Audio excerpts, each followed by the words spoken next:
Hello, good morning student. एक chapter हमने complete कर लिया है जो भोजन के स्रोत, भोजन के अवयव और पोषक तत्वों की कमी से होने वाले रोग, वो एक चैप्टर हमने कंप्लीट कर लिया है। आज दूसरा चैप्टर स्टार्ट करते हैं, पदार्थ। कौन सा चैप्टर है? पदार्थ। यानी पदार्थ क्या होता है, पदार्थ की कितनी अवस्था होती है, पदार्थ के कौन कौन से गुण होते हैं, वो देखते हैं। तो सबसे पहले बात करते हैं पदार्थों का वर्गीकरण। पदार्थों का वर्गीकरण एवं अवस्थाएं। हम अपने आसपास कई वस्तुएं देखते हैं, जैसे ये पेन, कागज, टेबल, प्लास्टिक, मिट्टी, जल, ये अनेक वस्तुएं हम रोज देखते हैं। ये वस्तुएं किसी न किसी पदार्थ से क्या होती है, निर्मित होती है, यानी बनी हुई होती है। तो वो पदार्थ क्या होता है, वो पदार्थ क्या होता है उसके बारे में देखेंगे। देखो देखो इसमें क्या कह रहा है, हम अपने आसपास दैनिक जीवन में यानी दैनिक जीवन में उपयोग आने वाली अनेक वस्तुएं, जैसे पत्थर, जल, कागज, शक्कर, टेबल, प्लास्टिक, मिट्टी आदि को देखते हैं। यानी इन वस्तुओं को हम रोज देखते हैं। ये जो सभी वस्तुएं हैं वो किसी न किसी पदार्थ से निर्मित होती है, यानी किसी न किसी पदार्थ से बनी होती है। जैसे ये पेन है, ये भी एक पदार्थ है, यानी ये भी एक पदार्थ से बनी हुई होती है। पदार्थ जिसका दूसरा नाम है द्रव्य। दूसरा नाम क्या है? द्रव्य। यानी पदार्थ होता क्या है, यानी हमारे पदार्थ होता क्या, इसकी डेफिनेशन यानी कहते किसे हैं। जैसे पेन है, अब पेन को मैंने यहाँ पे रख दिया तो इसने ये इतना स्थान घेर लिया। इस पेन का क्या है, वजन भी है, भार भी, यानी इसका वेट भी है। इसको रखेंगे तो यानी ये जो कागज़ है वो दब जाएगा, तो इसका भार भी है। क्या है? भार भी है। यानी जहाँ पे इसको रखा जाता है वो इतने अपने आकार के अनुसार उस स्थान को क्या कर लेता है, इसको घेर लेता है।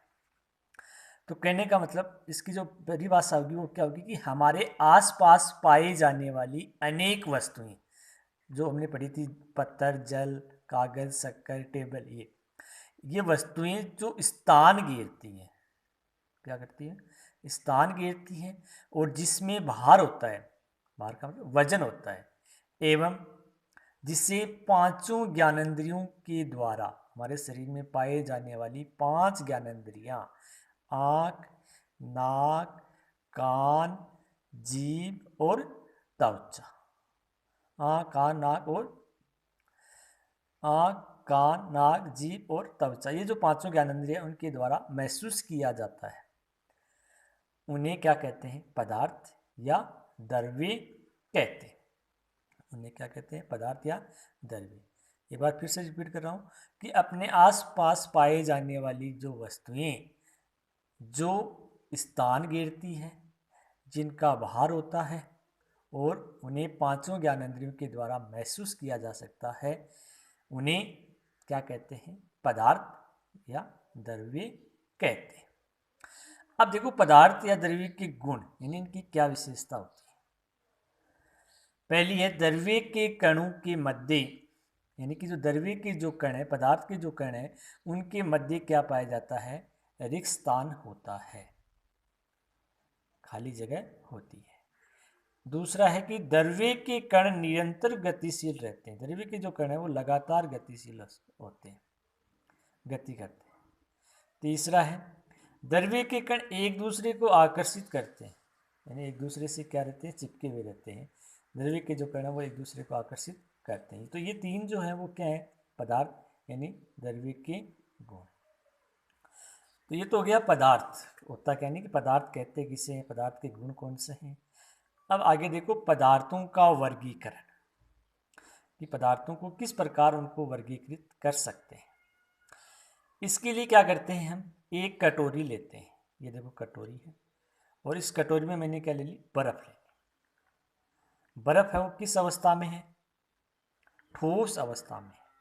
बर्फ किस अवस्था में है, ठोस अवस्था में है बर्फ। अब इसको थोड़ी देर के लिए इसको रख देते हैं, इस बर्फ को।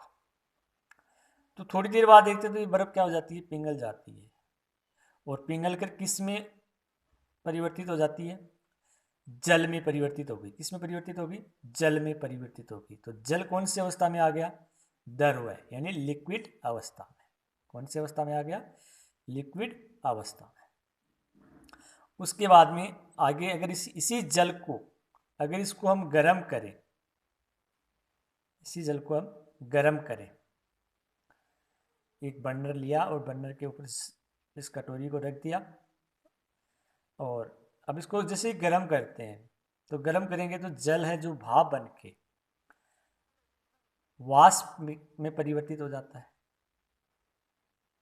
यानी कौन सी अवस्था हो गई, गैस अवस्था। कौन सी, यानी जल भाप में परिवर्तित हो गया तो ये गैस। तो इन प्रयोगों के आधार पे, यानी इन सब प्रयोग है, इन प्रयोग के आधार पे हम कह सकते हैं कि सामान्यतः पदार्थ की 3 अवस्थाएं होती हैं। पदार्थ की कितनी अवस्था होती है, सामान्यतः 3 अवस्था होती है, ठोस, द्रव्य और गैस। यानी पदार्थ 3 अवस्थाओं में पाया जा सकता है, ठोस भी हो सकता है, द्रव्य भी और गैस। तो पदार्थ की कितनी अवस्था होगी, 3, ठोस, द्रव्य और गैस।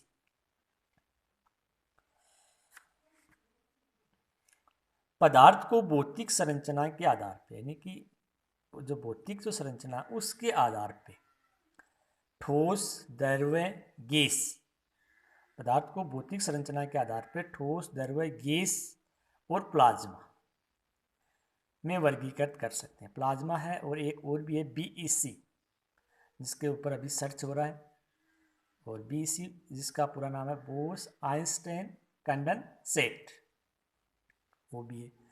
तो इन में उसको हम वर्गीकृत कर सकते हैं, बांट सकते हैं, तथा रासायनिक पदार्थ को रासायनिक संरचना के आधार पे, उसकी जो केमिकल जो स्ट्रक्चर है उसके आधार पे हम उसको तत्व, यौगिक और मिश्रण में वर्गीकृत कर सकते हैं, यानी बांट सकते हैं। तो देखिए पदार्थों का वर्गीकरण चार्ट से समझ लेना कि पदार्थ का वर्गीकरण हम 2 प्रकार से कर सकते हैं। एक तो उनकी जो भौतिक संरचना है उसके आधार पे, और एक रासायनिक जो संरचना है उसके आधार पे। तो सबसे पहले भौतिक संरचना के आधार पे, पदार्थ को 4 अवस्था में आपके दे रखा है, ठोस, द्रव्य, गैस और प्लाज्मा। लेकिन मुख्य रूप से 3 के बारे में पढ़ेंगे हम, ठोस, द्रव्य और गैस। मुख्य रूप से 3 ही अवस्था होती है, ठोस, द्रव्य और गैस। और रासायनिक संरचना के आधार पर जो पदार्थ होते हैं वो 3 प्रकार के होते हैं, एक तत्व के रूप में, यौगिक के रूप में और एक मिश्रण के